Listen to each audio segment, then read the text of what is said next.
Y bien, bueno, primero que todo, con Manuel Férez estamos muy agradecidos de todas las actividades, la asistencia a todas las actividades que hemos realizado el último tiempo. Quisiéramos simplemente mostrarles algunas de las cosas que hemos hecho para que todo lo que hemos realizado el último tiempo. Acá el curso el año pasado, en julio, con las claves del conflicto palestino-israelí, donde tuvimos ponentes de México, de Argentina, de Israel, también de Colombia, algunos de ellos que están el día de hoy aquí, como Cecil y Eduardo Guerra, y que este año esperamos poder repetir el curso, pero con un foco específico en formar especialistas en el conflicto palestino-israelí. También la charla sobre ONGs israelíes y palestinas que luchan por la paz, que la dio Manuel. Hace poco tiempo atrás, en el mes de marzo, tienen vigencia los acuerdos de Oslo con Alberto Spektorovsky, doctor de la Universidad de Tel Aviv, y que fue también asesor de Shlomo Ben-Ami, el ex canciller israelí en la época de Camp David. Y el curso Medio Oriente también, a una década del despertar social, en conjunto con la Universidad en México, que ahí Manuel Férez lo coordinó. Y por último, hace poco menos de un mes atrás, la charla con el doctor David Altman, profesor de Ciencia Política de la Universidad Católica de Chile, con quien hablamos sobre la crisis de la democracia israelí. ¿Se puede evitar una quinta elección? Es una de las preguntas que teníamos y pudimos ver. Y simplemente agradecerles a todas aquellas personas que permanentemente están asistiendo, también están ayudándonos con donaciones para que este proyecto pueda seguir adelante. Ahora les damos el pase entonces a Cecil Dernot desde Buenos Aires, politóloga, quien está terminando su maestría también en Relaciones Internacionales, y desde Israel, un poco tarde, siendo casi las 2 de la mañana, por allá, Diego Mintz, que está, digamos, en la radiodifusora CAN, que es la radiodifusora pública de Israel. Así que, sin más, antes de entrar, le damos entonces la bienvenida a Cecil, a Diego, quienes van a presentar, digamos, al ponente principal de esta charla. Adelante, Cecil y Diego. Gracias, Jonathan. Bueno, buenas noches a todos. Se echó a perder el petróleo. Vamos a esperar que estamos muteados todos y bien. Buenas noches a todos y gracias a todos por estar aquí. Gracias a Manuel y a Jonathan por la invitación y a Eduardo por participar. Ceci, si querés también hacer... Buenas noches a todos. Muchas gracias, Jonathan, Manuel, por la invitación. Eduardo, por tu tiempo, por tomarte la molestia de explicar todos estos temas que son tan complicados. Y nada, gracias a todos por estar acá. Y Diego, ¿querés presentar al entrevistado de hoy? Así es, vamos a presentarlo y allá darle la palabra rápidamente porque tenemos un montón de preguntas para hacerle. Ustedes saben que hace poco, unas 2 semanas atrás, que en tiempos de Israel es mucho tiempo, la organización no gubernamental Human Rights Watch presentó un informe bastante extenso con la tesis de que Israel es una apartheid, con todo lo que eso conlleva y con algunas cosas que, bueno, vamos a discutir ahora para no calificarlas antes de tiempo. Eduardo Guerra es abogado de la Universidad de Chile, lleva varios años estudiando el conflicto israelí-palestino y sus consecuencias en el derecho internacional, es experto en derecho internacional y ha dictado varios cursos y varias charlas sobre el tema. Gracias, Eduardo, por estar con nosotros. Y primero que nada, quiero preguntarte, te hago las 2 preguntas en uno y explayate todo lo que haga falta. Primero, ¿qué es una apartheid? ¿Cuál es la definición legal de una apartheid? Todos sabemos, siempre pensamos en Sudáfrica cuando escuchamos apartheid, pero ¿qué sería en un contexto de derecho internacional hoy una apartheid? Y si Israel, como país soberano, entra en esa definición a grandes rasgos, por lo menos. Bueno, muchas gracias por la invitación, también por la presentación a Diego y a Cecilia y a todos los que participan en esta reunión, en esta charla y entrevista. Agradezco también el interés en un tema tan contingente e importante. Respecto de tu pregunta, ¿qué se entiende por apartheid o apartheid en el derecho internacional? La verdad es que siempre está la tentación, de repente, y ocurre en ambos bandos, digamos, a quienes, digamos, adhieren a la acusación como a quienes se oponen, de comparar necesariamente Israel con Sudáfrica para demostrar quizás las diferencias o las similitudes que tienen ambos regímenes.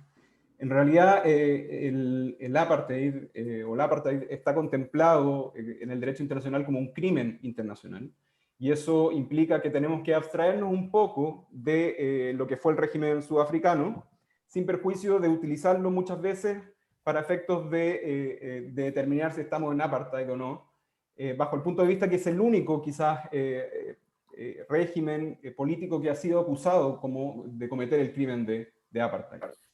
Y el crimen de apartheid está codificado, está contemplado en una serie de tratados internacionales, partiendo por la Convención contra el Crimen del Apartheid de 1970, y adicionalmente el Estatuto de Roma del año 2002, que también contempla el crimen de apartheid. Se entiende básicamente el crimen de apartheid de una serie de actos inhumanos cometidos en un contexto de un régimen institucionalizado, de opresión y dominación sistemática de un grupo racial por sobre otro, y cuando estos actos inhumanos tienen la intención de mantener o establecer este régimen de dominación y de opresión sistemática. Existe cierta diferencia entre las definiciones del apartheid según la Convención contra el Crimen del Apartheid de 1970 y el crimen del apartheid establecido en el Estatuto de Roma, que es el tratado internacional que funda a su vez la Corte Penal Internacional. Específicamente, este último un poco más estricto en cuanto a la definición del crimen del apartheid, a diferencia de la Convención de 1970, que es mucho más amplia, y eso quizás explica un poco que la Convención no haya sido ratificada de la misma forma que sí lo fue ratificada por varios estados occidentales en el caso del Estatuto de Roma. O sea, goza de mucha mayor aceptación el Estatuto de Roma y la definición de crimen de apartheid que contiene el Estatuto de Roma versus la definición del apartheid que está contemplada en la Convención contra el Crimen del Apartheid de 1970. ¿Ya? Y ahí quizás uno de los principales problemas del reporte de Human Rights Watch, porque a mi juicio deposita mucho peso en la Convención contra el Crimen del Apartheid de 1970 en cuanto a la enumeración de actos inhumanos, por ejemplo, una enumeración que es sumamente amplia en comparación a la enumeración que efectúa el Estatuto de Roma. El Estatuto de Roma es mucho más limitado en cuanto a la enumeración de estos actos inhumanos que caracterizan al crimen de apartheid. Y eso obviamente tiene un evidente problema, porque es precisamente el Estatuto de Roma que ahora está muy en boga a propósito de la acción, y más bien de la investigación preliminar. Ahora se abrió una investigación amplia, digamos, y pasó la etapa de investigación preliminar respecto a supuestos crímenes de guerra cometidos en el territorio, en lo que se denomina territorio palestino ocupado. ¿Ya? Y precisamente esa investigación se basa en el Estatuto de Roma. Por eso yo opto, digamos, por adoptar el criterio del Estatuto de Roma, porque es finalmente el criterio pertinente para lo que está aconteciendo actualmente. ¿Ya? Pensé que iba a hacer clarísimo. una pregunta. No, eso era lo que quería preguntarte. Entonces, de alguna manera, la definición aceptada mundialmente digamos, en el derecho internacional, la definición de hecho es la del Estatuto de Roma. O sea, las dos gozan de cierta aceptación. El problema es que la aplicable a Israel en términos de derecho penal internacional es la del Estatuto de Roma, porque de partida, si bien Israel tampoco ratificó el Estatuto de Roma, claro, al igual que la Convención contra el Crimen del Apartheid, Israel sí está sujeto al Estatuto de Roma porque justamente la Corte y la Fiscalía de la Corte reconocieron a Palestina como un Estado miembro del Estatuto de Roma. Entonces,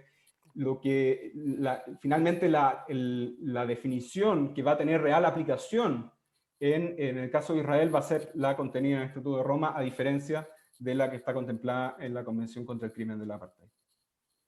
Pero digamos que el informe de Human Rights Watch se basa más en la otra porque es más amplia, más ambigua, digamos, y les permite...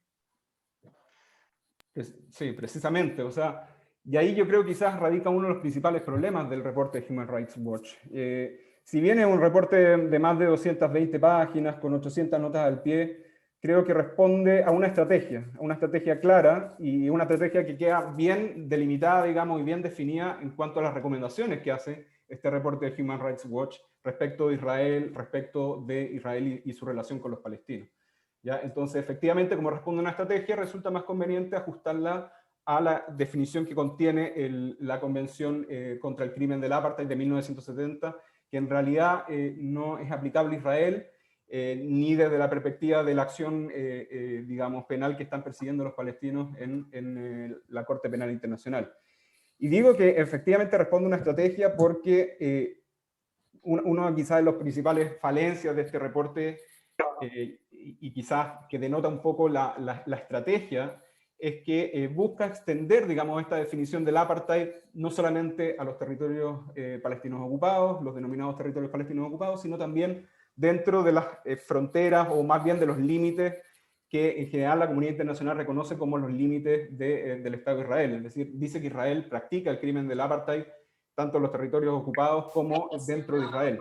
¿Ya? Y eso en realidad responde a una estrategia también. Responde a la estrategia porque en Israel, digamos, o más bien en los territorios palestinos existe, por más de que muchas veces nos esforzamos en refutarlo, existe un régimen de ocupación beligerante. Este es un régimen de ocupación beligerante que, sin perjuicio de que intentamos constantemente refutarlo, es reconocido también por la Corte Suprema israelí en una serie de decisiones. O sea, la máxima autoridad judicial israelí está diciendo que hay un régimen de ocupación beligerante, tanto en Cisjordania principalmente.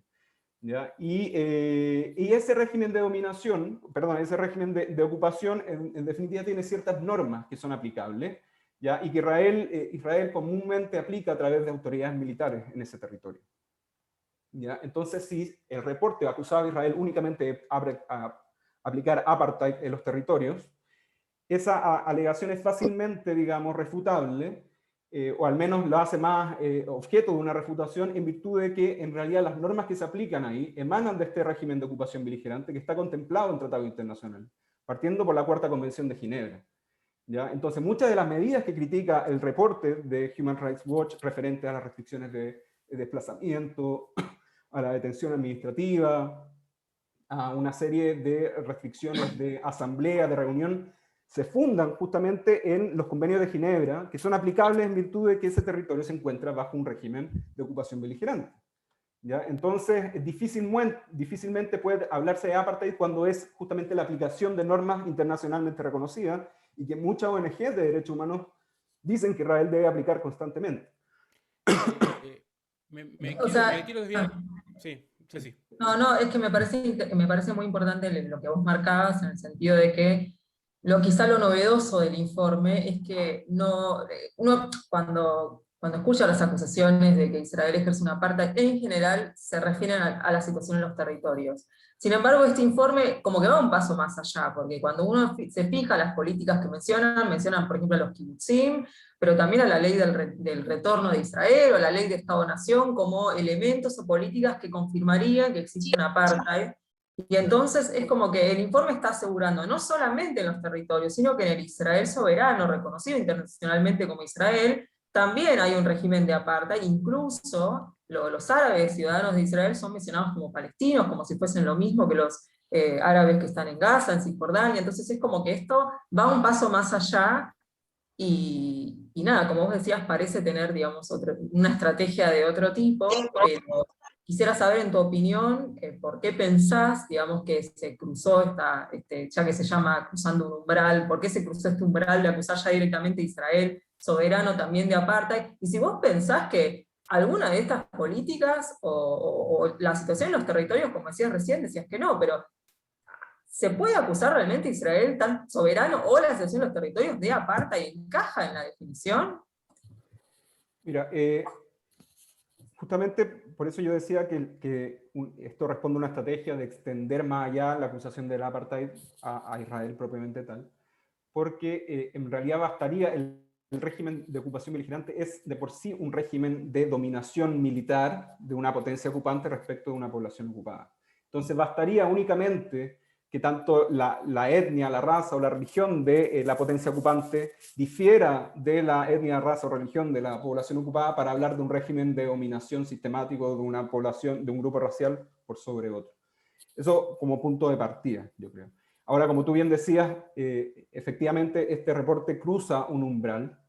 Curiosamente, Human Rights Watch, uno revisa el historial de reporte y siempre ha acusado a Israel de adoptar ciertas políticas discriminatorias respecto de los palestinos o de los ciudadanos árabes israelíes. ¿Ya? Eso no es nuevo.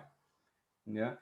Y ahí aprovecho de decir que una de las cosas que el apartheid no es necesariamente, o sea, incluso existiendo discriminación legal, eso no quiere decir que es sinónimo de apartheid. Apartheid en realidad es un crimen con parámetros bastante estrictos de comisión, que requieren ciertas condiciones que se deben cumplir necesariamente, son condiciones copulativas, y bajo ese punto de vista no necesariamente una discriminación legal, aún basada en criterios arbitrarios, constituye un crimen de apartheid.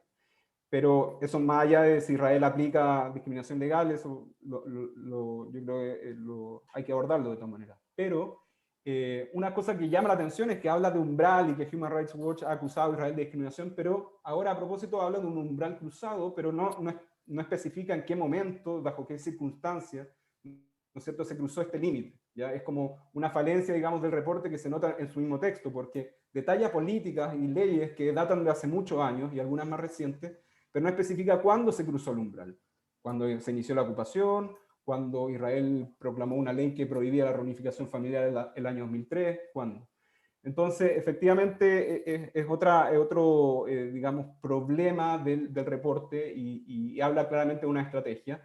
¿Y por qué digo habla claramente de una estrategia? Y está muy vinculado también a que extiende esta acusación al Estado de Israel y a las políticas que emprende, que aplica el Estado de Israel dentro de su frontera, a propósito también de la ley del retorno.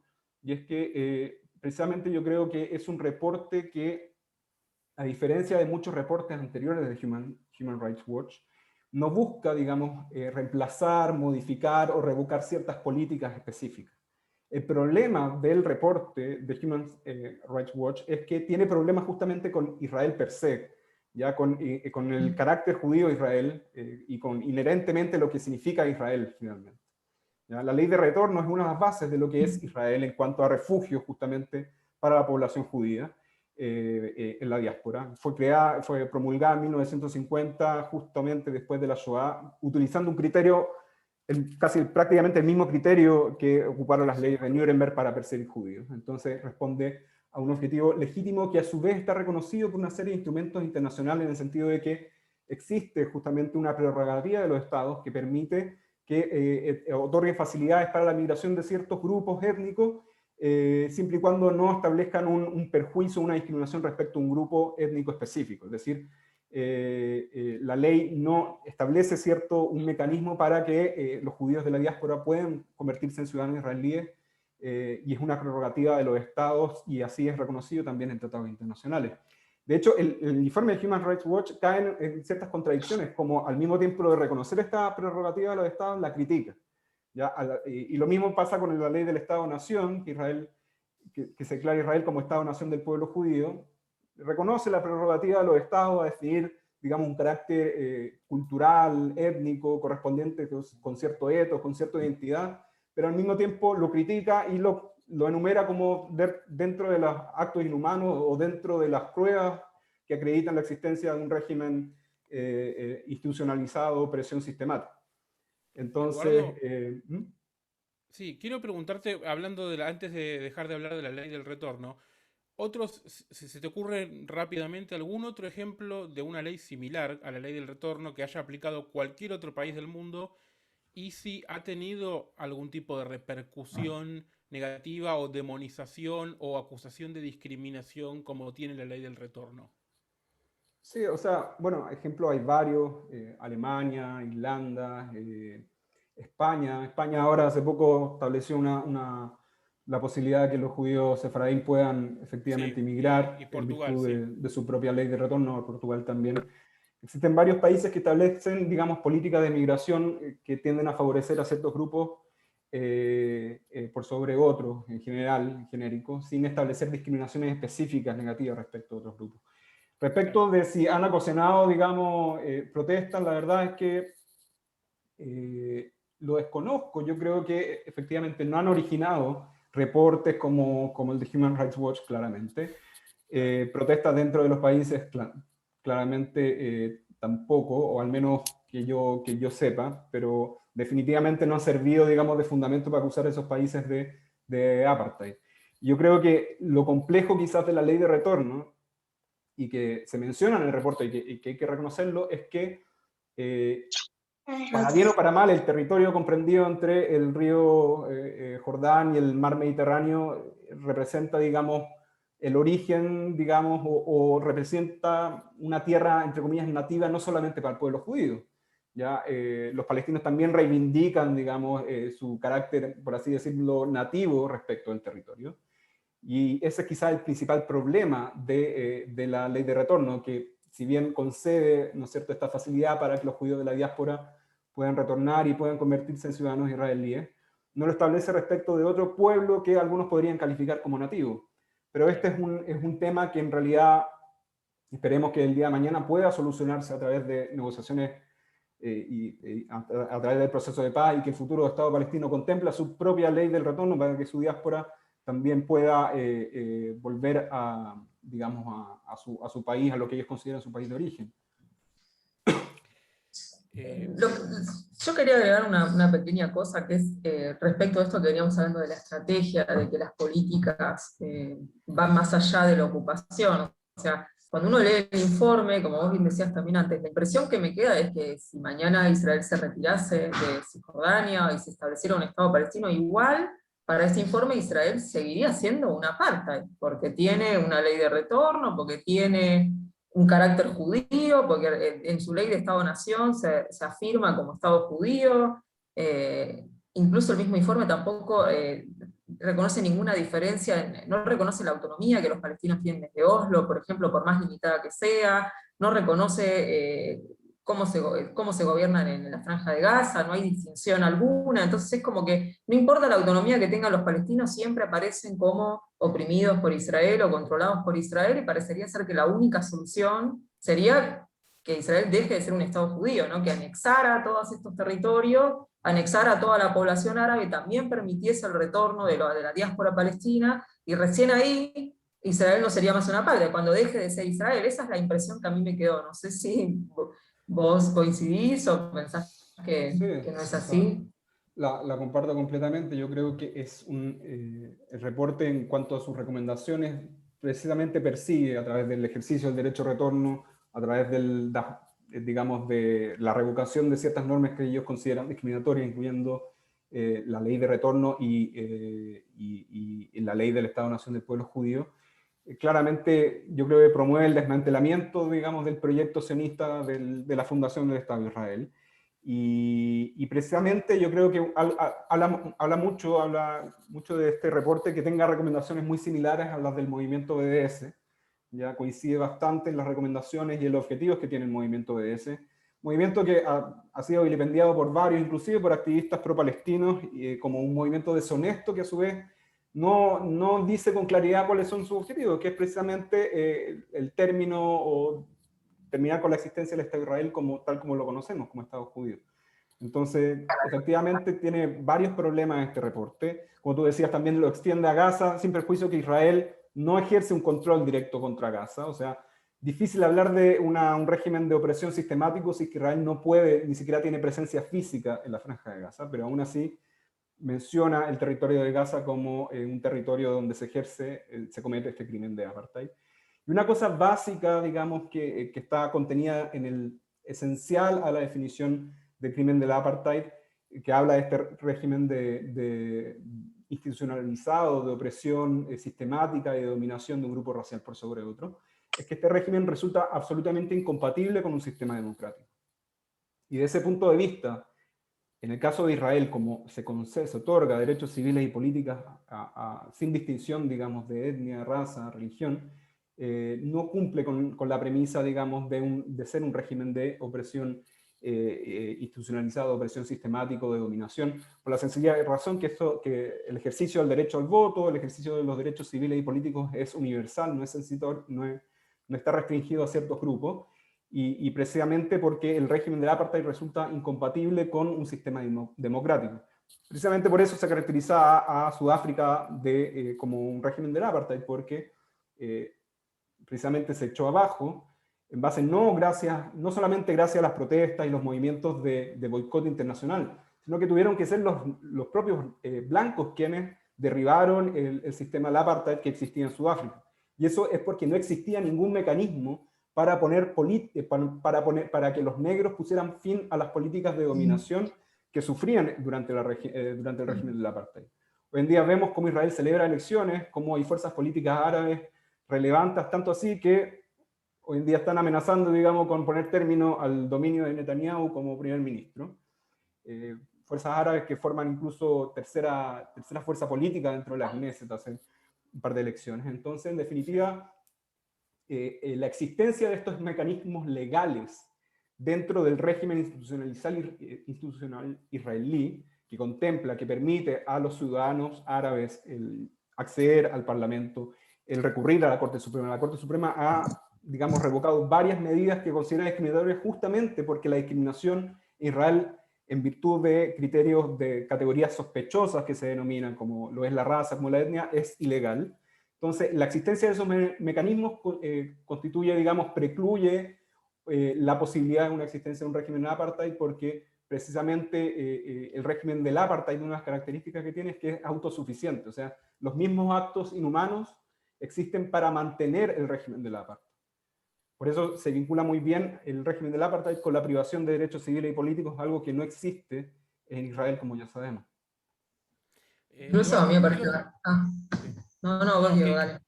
Quería hacer una pregunta un poco más básica, tal vez, para después llevarlo hacia el tema de la Corte Penal Internacional, que es tal vez algo más concreto. ¿Te parece, Ceci? Que la pregunta básicamente sería, independientemente de los argumentos, de las contradicciones que pueda tener incluso desde el marco de la definición de apartheid, independientemente de cómo esté fundamentado el informe, ¿qué peso, suponiendo que está todo, digamos, bien fundamentado y que estamos todos de acuerdo con el informe, ¿no? O no importa eso, pero ¿qué peso puede tener un informe de este tipo en una opinión legal o en una investigación de una institución sí, digamos, vinculante, que en realidad es otro debate si es vinculante o no, pero, digamos, reconocida como una institución oficial, como la Corte Penal Internacional?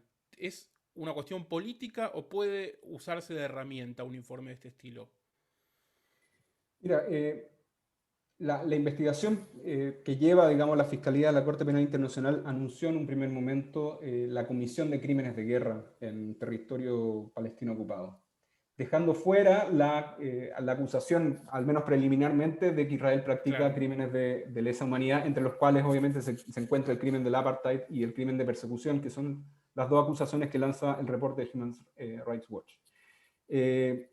La Fiscalía de la Corte Penal Internacional ha elaborado informes respecto a este tema, ha solicitado incluso la opinión de la misma Corte para determinar el rango, digamos, territorial donde debe ejercer sus acciones, o donde debe investigarse las acciones cometidas.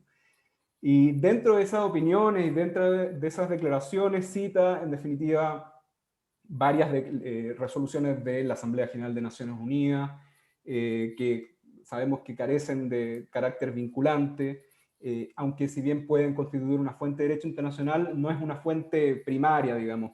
Puede ser representativa de la opinión de los estados, pero yo creo que la Fiscalía General no se ha caracterizado por sostener un criterio evidentemente jurídico, y ha citado quizás declaraciones que se caracterizan por no ser vinculantes, y eso me lleva a pensar que un informe de esta naturaleza sí puede generar algún cambio en las circunstancias, considerando que la Fiscalía no se han pronunciado respecto a la Comisión de Crímenes de lesa humanidad, solamente habló de crímenes de guerra.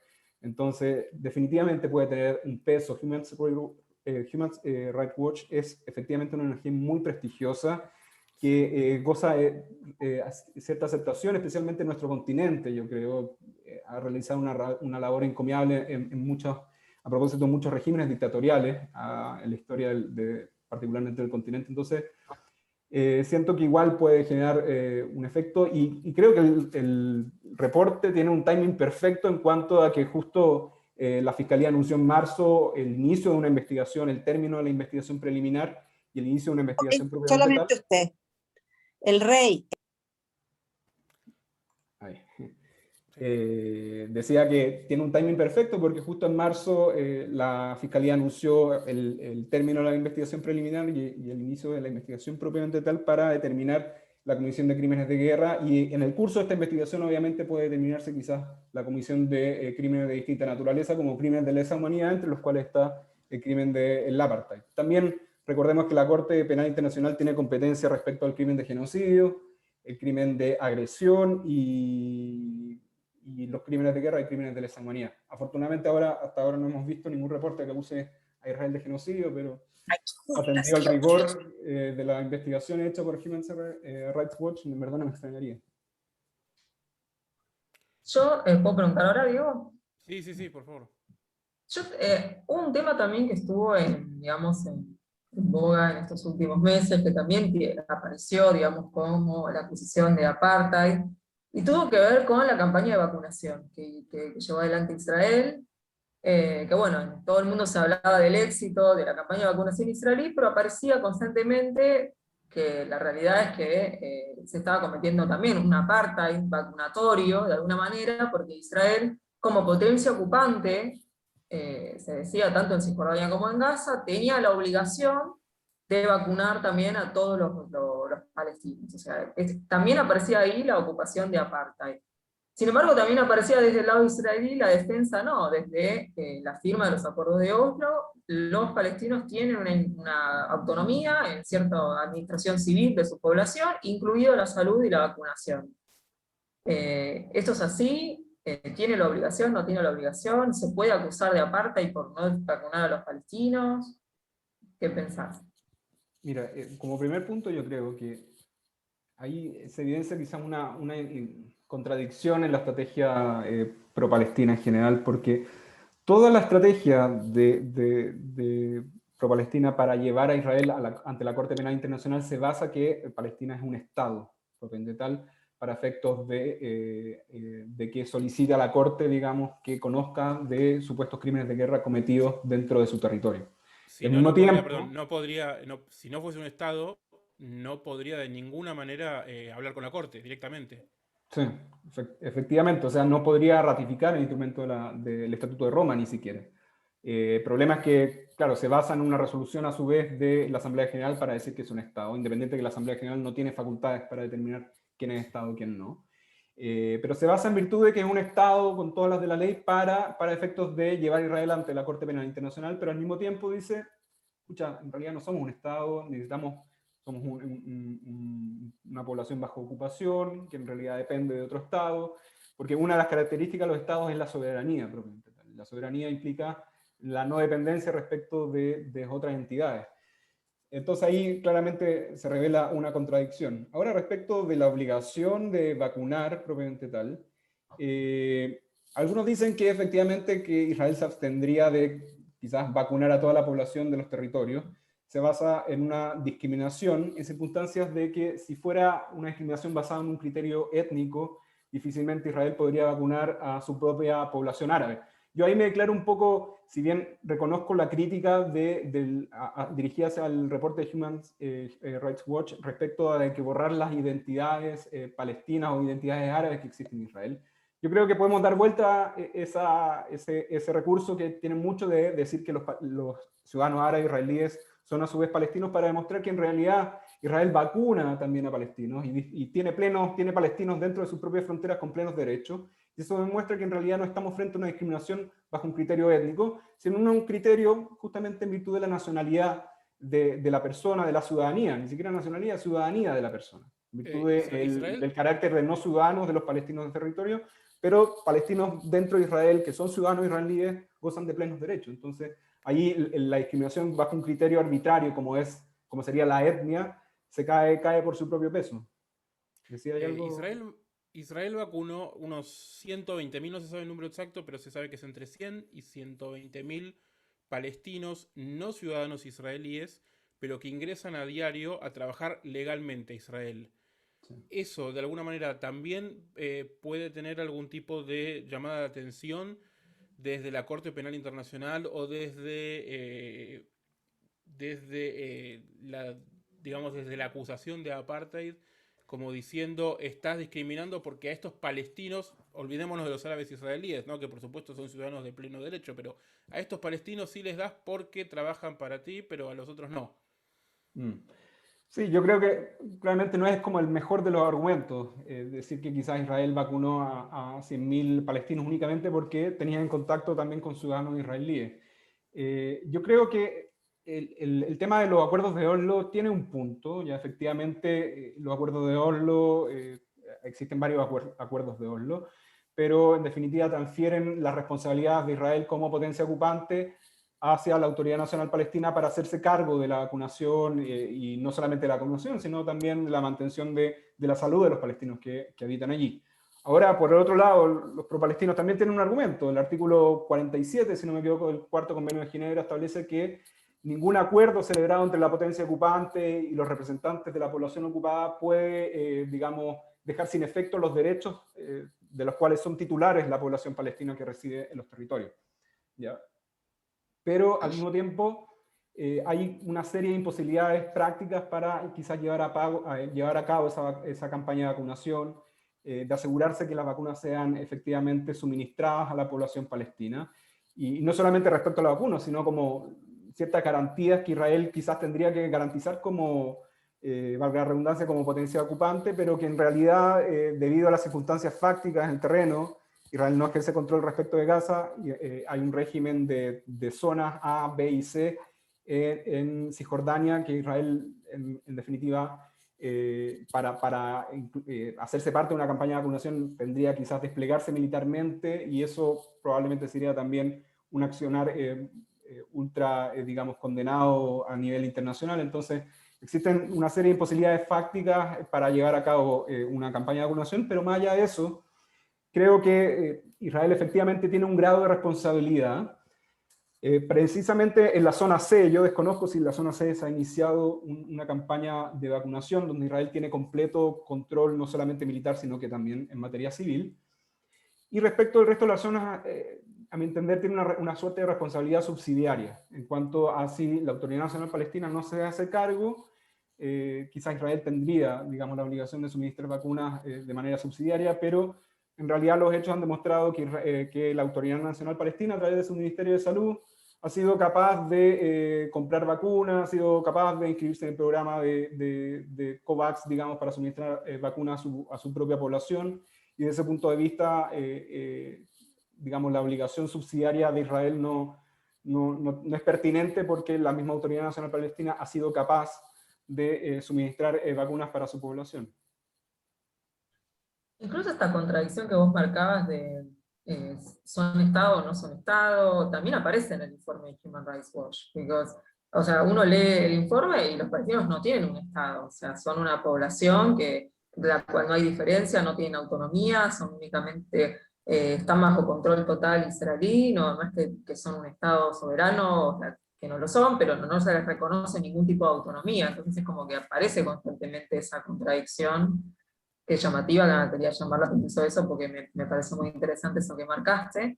Y como, bueno, no sé si nos queda mucho tiempo porque después tiene que haber un espacio para preguntas, yo quería por último ir un poco a los acontecimientos actuales que están ocurriendo en Jerusalén, en Jerusalén, sobre todo lo que está pasando en Jerusalén Este, porque también aparece mencionado este tema en el informe, de que, bueno, Israel anexa Jerusalén Este, esto no es reconocido por la enorme mayoría de la comunidad internacional, que la reconoce como futura capital de un futuro Estado palestino, y vemos estas disputas sobre propiedades, sobre, bueno, que esta tierra es de propiedad judía, pero ahí viven palestinos que se establecieron durante la ocupación jordana, pero bueno, Israel los va a desalojar. Entonces, desde el punto de vista legal, y considerando, bueno, que Israel anexa la ciudad, que no se nacionalizó a los aproximadamente 300.000 palestinos de Jerusalén Este, que si bien pueden acceder a la ciudadanía israelí, hay bastantes trabas para que lo hagan, podría considerarse que allí existe, o se lo podría acusar de establecer una apartheid por lo menos en Jerusalén Este, o pensás que no? Mira, en general respecto de la situación de Jerusalén Este, que como sabemos Israel lo anexó, extendiendo los límites municipales de Jerusalén hacia los territorios que había capturado en la guerra de 1967, como bien tú decías, Israel extendió esta soberanía, pero al mismo tiempo ofreció también la nacionalidad. Se mencionan muchas veces las trabas de los palestinos para acceder a la ciudadanía israelí como una evidencia de este régimen de dominación, pero se omite que en los últimos años se han implementado ciertas medidas para agilizar el proceso. De hecho, tengo entendido que el año 2019 fue un año récord en materia de solicitudes de palestinos de Jerusalén Este para obtener la ciudadanía israelí. Y eso también demuestra lo incompatible del régimen político existente en el lugar con una acusación del apartheid, porque como decía, estos actos inhumanos que a su vez también pretenden mantener este régimen de dominación, no es compatible con un Estado que implementa políticas para que los ciudadanos que están supuestamente oprimidos o siendo víctimas de este régimen de dominación puedan acceder a la ciudadanía y puedan acceder a todos los derechos que implica obtener la ciudadanía israelí. Ahí vemos también cómo los mismos hechos en el terreno demuestran que la acusación no tiene correlación con la realidad. Respecto de lo de Sheikh Jarrah, la verdad es que... No, que incluso al mismo tiempo, o sea, sumado a lo que vos decías, en los últimos años ha aumentado mucho la cantidad de palestinos que solicitan la ciudadanía palestina de Jerusalén Este, y también ha aumentado la cantidad de ciudadanías que se le otorga, o sea, la comparación de otorgadas con pedidos también ha aumentado, y nada, al mismo tiempo creo que tampoco se menciona muchas veces que muchas veces el liderazgo palestino mismo, o sea, llama a boicotear, no sé, a que los palestinos participen en elecciones en Jerusalén, incluso no hace mucho un candidato palestino quería participar y lo llamaron a boicotear, entonces creo que eso también habría que ponerlo en la ecuación cuando se mira esto, no es que, bueno, no se les otorga, creo que muchas veces tampoco la solicitan, quizá por temor a la represalia. Sí. Sí, Sí, cabe ellos consideran que pedir la ciudadanía israelí implicaría un reconocimiento a su vez de la anexión, digamos, que Israel hizo de Jerusalén Este. Entonces, claro, eso explica muchas veces que los palestinos de Jerusalén se mantengan como residentes permanentes y no accedan o no pidan la ciudadanía israelí. Hay un tema contradictorio también en cuanto se menciona mucho las demoliciones, las confiscaciones en Jerusalén Oriental y de cómo Israel estaría incurriendo en el acto inhumano enumerado en el Estatuto de Roma de traslados forzosos. Dice que Israel, en definitiva, a través de las demoliciones, estaría forzando indirectamente a los palestinos a irse del lugar. Pero uno de los requisitos para mantener la residencia de Jerusalén, que recae sobre los palestinos en Jerusalén Oriental, es precisamente mantener un vínculo con la ciudad. Entonces vemos cómo se critica a su vez también que Israel establezca este requisito para mantener la residencia permanente, es decir, mantener un vínculo con la ciudad, no irse de la ciudad o del territorio por X años, más de X años, pero al mismo tiempo se acusa a Israel de forzar, digamos, a los ciudadanos de Jerusalén Oriental de escapar o de salir del territorio. ¿Ya? Entonces eso revela, digamos, una de las contradicciones. No sé si entro al tema de Sheikh Jarrah o Diego. Creo que sí, ¿no? Sé que da para mucho, pero si podemos tocarlo brevemente y luego damos espacio a las preguntas. Sí. Bueno, lo de Sheikh Jarrah tiene su origen siglo XIX. Efectivamente hubo judíos rabinos que compraron tierras o inmuebles en ese lugar, que se conoce como Sheikh Jarrah, pero tiene también un equivalente nombre en hebreo, Shimon Atzadik, tengo entendido. Sí. Y efectivamente esos títulos legalmente fueron adquiridos, esos inmuebles, y fueron ocupadas esos inmuebles por personas judías, y en definitiva llegó posteriormente la Guerra de Independencia. Sabemos que Jordania ocupó Jerusalén Oriental ilegalmente, lo anexó de hecho, y esa anexión fue considerada ilegal por prácticamente la totalidad de la comunidad internacional. Y dentro de esa anexión, de esa ocupación jordana, se incluye también Sheikh Jarrah. y no quedó presencia judía. Una de las cosas que caracterizó la ocupación jordana es una verdadera limpieza étnica de cualquier judío, independiente que los judíos tenían vínculos con algunos territorios ubicados, con algunos lugares ubicados dentro de Cisjordania, Judea y Samaria, entre ellos también algunos inmuebles en Sheikh Jarrah. Y bueno, pasó esta ocupación, los judíos tuvieron que salir, fueron expulsados, y Jordania agarró estos inmuebles y puso, digamos, a palestinos que a su vez eran refugiados producto del éxodo que tuvo lugar a propósito de la creación y de la formación del Estado de Israel en 1948. Entonces ubicó palestinos en esos inmuebles que fueron desocupados por judíos. Ahora bien, independiente que Jordania, a través de una entidad que estaba encargada de la custodia de esta propiedad, entre comillas, enemiga, que fue dejada por los judíos, tenía la posibilidad de transferir esos títulos de propiedad, solamente se dio esta propiedad en calidad de arrendatarios, por así decirlo, a estos palestinos refugiados. Sin perjuicio que en algunos casos incluso se dio en dominio los títulos de propiedad. En el caso de estas casas en particular no lo hizo, y los palestinos en realidad, que más bien vendrían siendo los predecesores, los padres o los abuelos de los palestinos que están hoy en día, quedaron en calidad de arrendatarios respecto de esos lugares. Israel, sabemos, capturó Jerusalén Oriental en 1967 y aprobó en 1970 una ley que de alguna u otra forma generó una continuidad respecto de las políticas jordanas en materia de los inmuebles que fueron dejados atrás por judíos en el territorio de Jerusalén Oriental. Es decir, mantuvo los títulos de propiedad de quienes efectivamente Jordania había otorgado esos títulos, y mantuvo este título de derechos personales en calidad de una suerte de arrendatario respecto de algunos inmuebles, entre ellos Sheikh Jarrah.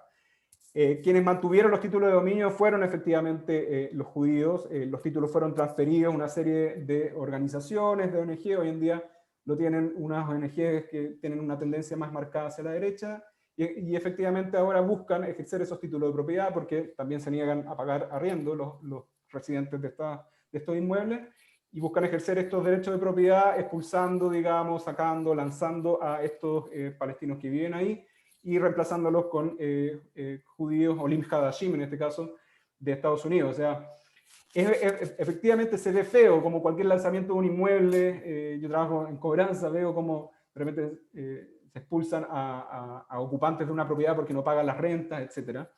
Y es particularmente feo cuando estás expulsando quizá a los descendientes de refugiados y reemplazándolos por Olim Hadashim venidos de... ¿Cómo se escucha? Son gringos, en definitiva. Pero existe, al final de cuentas, un conflicto, a mi juicio, entre privados, que tiene connotaciones políticas y que claramente no se ve muy bonito. Y quizás no es lo más recomendable de la perspectiva política aplicarlo. Ya sabemos las consecuencias que están teniendo en Jerusalén Oriental una medida de esta naturaleza. Entonces... Eduardo, más allá del juicio de valor y la óptica, digamos, ¿no? Que estamos todos de acuerdo en que si lo tenemos que describir en una palabra es imposible que no suene horrible, porque es un desalojo. Pero, ¿qué tiene para decir al respecto del derecho internacional? Porque estamos hablando, como bien decís, hay una especie de continuidad entre un régimen de ocupación no reconocido internacionalmente, que era el jordano, y otro supuesto régimen de ocupación no reconocido ampliamente internacionalmente, el israelí sobre Jerusalén Este, y se da una continuidad entre dos regímenes no reconocidos en un conflicto de propiedad, digamos, un conflicto civil, 100%, pero en un marco donde nadie reconoce que hay ningún tipo de ley. Sí, o sea, el tema de los regímenes no reconocidos, en realidad, si bien, claro, Jordania no, si omitiéramos todas las normativas y todas las imposiciones que hizo Jordania entre 1948 y 1967, llegaríamos a la misma conclusión que quienes gozan de los títulos de dominio respecto de estos inmuebles son efectivamente una serie de ONGs que a su vez los adquirieron legalmente de una serie de sucesiones. De los propietarios originarios. Herencias, digamos, de los propietarios originarios del inmueble que datan del periodo otomano. Sí. El derecho internacional en realidad prohíbe la confiscación de propiedad privada, ¿ya? Pero no es el caso tampoco. Israel no está confiscando propiedad privada. Ocurría en territorio ocupado bajo este régimen de ocupación beligerante. No estamos tampoco frente a una expropiación, porque Israel, de nuevo, no se está adueñando de estos bienes para utilizarlos con un fin público, no está ofreciendo indemnización. Acá estamos frente, en realidad, a un conflicto entre privados y el desalojo quizás de arrendatarios que no pagan la renta. Y hay un tema no menor respecto de la obligación, la prohibición que contempla el artículo 49 del Cuarto Convenio de Ginebra en su párrafo sexto de transferir, de que Israel transfiera, digamos, población propia hacia territorio ocupado, que es el artículo y es la norma que es utilizado para tachar los asentamientos de ilegales. Claro. Pero en realidad, al ser, digamos, es Israel quizás si diera facilidades para este traslado de población civil propia, digamos, a territorio palestino, lo que se denomina territorio palestino ocupado, se estaría infringiendo la norma. Yo creo que más bien es una iniciativa puramente privada. Israel oficialmente no sé si está facilitando esto, más bien yo creo que está bien incómodo con este conflicto entre privados y quizá las reivindicaciones que está haciendo esta ONG para instalar Olim Hadashim en esa casa. Entonces, es cuestionable si efectivamente infringe el artículo 49, en párrafo sexto del Cuarto Convenio de Ginebra. Pero si hay una norma que quizás podría estar infringiéndose, sería esa. Claro. ¿Te parece, Ceci, Eduardo, que hagamos algunas preguntas de la gente, del público? Porque ya estamos en horario. Hay varias preguntas. ¿Leo una? Dale. Sí, Rafael, te quería preguntar si este informe, así como veníamos hablando que este informe sale justo cuando también está la acusación de la Corte Penal Internacional, entonces él pregunta si también podría tener algo que ver con la próxima reunión de Naciones Unidas contra el racismo en Durban, que se podría celebrar por cuarta vez este año, que en general siempre también señala a Israel particularmente como un país racista. Sí. Bueno, para serle honesto, yo desconocía la fecha en que estaba programada la próxima conferencia contra el racismo. En realidad, Human Rights Watch tiene una historial de participar en esta conferencia, en particular la del año 2001, donde una serie de ONG acusaron a Israel de practicar el racismo. O sea, independiente de que sus reportes no había caído en la calificación formal de acusar a Israel de practicar el crimen del apartheid, sí, en una serie de intervenciones, en conferencias y en su ente, como su rol patrocinador de estas conferencias, sí efectivamente se había hecho parte de estas acusaciones de alguna otra forma. Y claramente este reporte sirve, digamos, de base para que se fomenten este tipo de acusaciones. La acusación del apartheid es particularmente problemática porque es en esencia una acusación que yo juicio que, como mencionaba, cuestiona las bases mismas donde está establecido el Estado de Israel. Entonces es muy útil políticamente para ciertas reivindicaciones maximalistas palestinas que aspiran a tener, en definitiva, el Estado de Israel reemplazado por un futuro Estado árabe palestino. Así que, y si hay un foro internacional que se aproxima, sin duda va a ser un tema que va a estar presente. Pregunta Juan Manuel si los asentamientos ilegales de Israel no fomentan el apartheid en Cisjordania. Sí, mira, respecto de si los asentamientos son ilegales o no, hay una discusión en torno a eso. El artículo 49 decía del Cuarto Convenio de Ginebra establece en su párrafo sexto la prohibición, digamos, de que una potencia ocupante traslade a su población civil a territorio palestino ocupado. Algunos dicen que ese traslado necesariamente tiene que ser forzoso para calificar a ese traslado de población ilegal, como ilegal desde el punto de vista del Cuarto Convenio de Ginebra. Yo creo que no necesariamente tiene que ser forzoso, sino que indirectamente si el Estado facilita de alguna otra forma ese traslado de la población, estaría infringiendo el cuarto Convenio de Ginebra, particularmente en el artículo 49. Ahora, si facilita esto el apartheid, digo eso a propósito de que también hay muchas iniciativas privadas, se denominan los outposts, que son en definitiva gente que sin el auspicio del gobierno de Israel se establece en los territorios ilegalmente de la perspectiva de la ley israelí, pero quizás legalmente de la perspectiva del derecho internacional, porque no hay un auspicio estatal respecto del establecimiento de ese outpost, de esa particular colonia en Judea y Samaria o Cisjordania. Entonces, cuando no hay un auspicio estatal, quizás no estaría infringiéndose el cuarto convenio de Ginebra. Ahora, si fomenta el apartheid en Cisjordania, yo creo que son cosas distintas, ¿ya? El establecimiento de asentamiento es calificado por muchos como un crimen de guerra. La comisión de un crimen del apartheid es considerado un crimen de lesa humanidad, son categorías completamente distintas. Los crímenes de lesa humanidad requieren de sistematicidad, que se apliquen, que se cometan generalmente, y responden a conductas completamente distintas, ¿ya?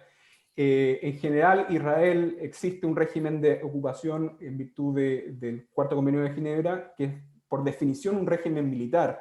Es muy fuerte decirlo, hablar de régimen militar, pero está contemplado en el Cuarto Convenio de Ginebra, ¿ya? Y los colonos, de alguna u otra forma, también están sujetos a ese régimen militar, y de ahí viene la reivindicación muchas veces de círculos de derecha de aplicar, extender la soberanía israelí, de anexar estos territorios, porque de alguna u otra forma también están sometidos a un régimen militar quizás menos estricto, bajo varios puntos de vista, pero igual han sufrido consecuencias negativas desde la perspectiva de la detención administrativa, por ejemplo. Hay efectivamente israelíes en los territorios que han cometido crímenes contra los palestinos que han sido considerados terroristas, esos crímenes, asesinatos, etc. Y a propósito del asesinato de un joven palestino, se decretó la detención administrativa de ciudadanos israelíes residentes de los asentamientos, y eso no podría haberse generado sino en virtud del Cuarto Convenio de Ginebra y las normas militares decretadas en virtud del Cuarto Convenio de Ginebra, que permiten detener bajo ciertas circunstancias, incluso sin mediar juicio, a ciertas personas, ¿ya? Y al mismo tiempo vemos cómo, a propósito del término del plan unilateral de retirada israelí del año 2005, de la Franja de Gaza, como Israel retiró a cerca de 8.000, 6.000 ciudadanos israelíes de la Franja de Gaza, los ciudadanos israelíes, los colonos, fueron a la Corte Suprema a exigir una indemnización en virtud del Cuarto Convenio de Ginebra por esas expulsiones, y la Corte Suprema israelí dijo que en realidad el Cuarto Convenio de Ginebra estaba destinado a proteger a la población ocupada, y los colonos israelíes no calificaban dentro de esa categoría, y por ende tampoco podían ser indemnizados o podía revocarse, digamos, su expulsión de la Franja de Gaza. Entonces, en realidad, dudo que los asentamientos per se fomenten quizás el apartheid, y al mismo tiempo vemos como los mismos ciudadanos israelíes también han tenido que sufrir las consecuencias de este régimen de ocupación beligerante, incluso, digamos, en algunas ocasiones, a propósito del plan de desconexión, con menos derechos de los ciudadanos palestinos que habitan los territorios. Claro. Creo que una respuesta larga. Una pregunta más. Hago una última pregunta, que Brian, o sea, pregunta, porque más allá, nosotros habíamos dicho al principio, no hay que comparar con Sudáfrica, esto va más allá, va por la definición de crimen, pero sin embargo hay muchísimas personas que comparan o que afirman que en Israel se estableció un régimen similar a los bantustanes sudafricanos. Lo que Brian pregunta es: ¿vos cómo responderías ante esa afirmación? Respecto a los bantustanes, en realidad Israel se dice que, claro, que los bantustanes serían estas islas de autonomía palestina existentes en los territorios, los denominados territorios palestinos ocupados, y estas islas de autonomía palestina serían como los bantustanes. Bueno, se obvia que palestinos, digamos, hay en ambos lados, o sea, hay en estas zonas de autonomía palestina, pero también hay dentro del territorio de Israel, digamos, ejerciendo sus plenos derechos. Y un tema que tampoco, digamos, refuta esa aseveración es que es el hecho de que, digamos, esas islas de autonomía se basan en una solución transitoria, un tema transitorio en virtud de los acuerdos de Oslo, que fueron, en definitiva, acuerdos libremente celebrados entre la OLP, que desde la perspectiva del derecho internacional, de la comunidad internacional, es el legítimo representante del pueblo palestino, ¿ya? Y así fue reconocido desde los 70, y el Estado de Israel por el otro lado. Entonces es un acuerdo libremente celebrado que contrajeron ambas partes, en definitiva, y no fue una creación unilateral como sí ocurrió en el caso de los bantustanes sudafricanos, que en realidad era, digamos, una excusa para negarle a los negros la posibilidad de ejercer sus derechos civiles y políticos, y que los pudieran ejercer, entre comillas, en en estas islas conocidas como los Bantustanes. Entonces, ahí vemos claramente una diferencia. Y aparte que tampoco las islas de soberanía creadas en virtud de los acuerdos de Oslo, perdón, de autonomía creadas en virtud de los acuerdos de Oslo, no buscan ser una solución definitiva al problema, por más de que quizás hay quienes lo pretenden así, pero los acuerdos de Oslo surgieron como un proceso, en realidad, un proceso de Oslo para llegar a una solución definitiva y que en realidad se forme un Estado palestino con todas las de la ley. Al mismo tiempo, o sea, los bantustanes, como bien decías, no solamente fueron creados de manera unilateral por el régimen del apartheid, sino que también su supuesta independencia no fue reconocida por nadie. En cambio, la autonomía palestina, el gobierno palestino, fue creado por los propios palestinos y, digamos, bajo el auspicio de la comunidad internacional y reconocido por la comunidad internacional. O sea, no podríamos estar diciendo que, bueno, Israel les impuso esa autonomía y es una autonomía que no reconoce nadie, sino que ellos mismos fueron los creadores de esa autonomía, que será poca, será mucha, pero existe, pero fueron ellos mismos y la comunidad internacional reconoce esa autonomía. Claro, y de hecho Incluso un montón de países le reconocen como un Estado a Palestina. Sí, sí. Y invocan ese reconocimiento, digamos, para llevar a Israel ante la Corte Penal Internacional. Así que las diferencias, digamos, son bastantes y yo creo que estamos hablando de cosas completamente distintas. Creo que estamos. Sí, creo que está la hora, Jonathan, no sé si... Sí. Creo que ha sido una excelente sesión de preguntas y respuestas, o sea, felicitarlos a los tres, a Cecil, a Diego, a Eduardo, que fue, digamos, quien pudo contestar la mayor parte de las preguntas, y también agradecerles a todos aquellos que asistieron, porque la verdad que para nosotros es muy importante poder informar y que todas las personas puedan tener acceso, digamos, a este conocimiento. Así que, sin más, también ahora en el chat les voy a dejar acá la dirección nuestra, que es orientemediocaucaso@gmail.com, para aquellos que deseen también que les hagamos llegar más material para que puedan también estudiar al respecto. Así que, sin más, agradecerles a todos, sobre todo a ti, Cecil, desde Buenos Aires, a Diego, quien ha madrugado, son las 3 de la mañana por allá, así que puedas descansar un poco. De un día que no fue corto para nada.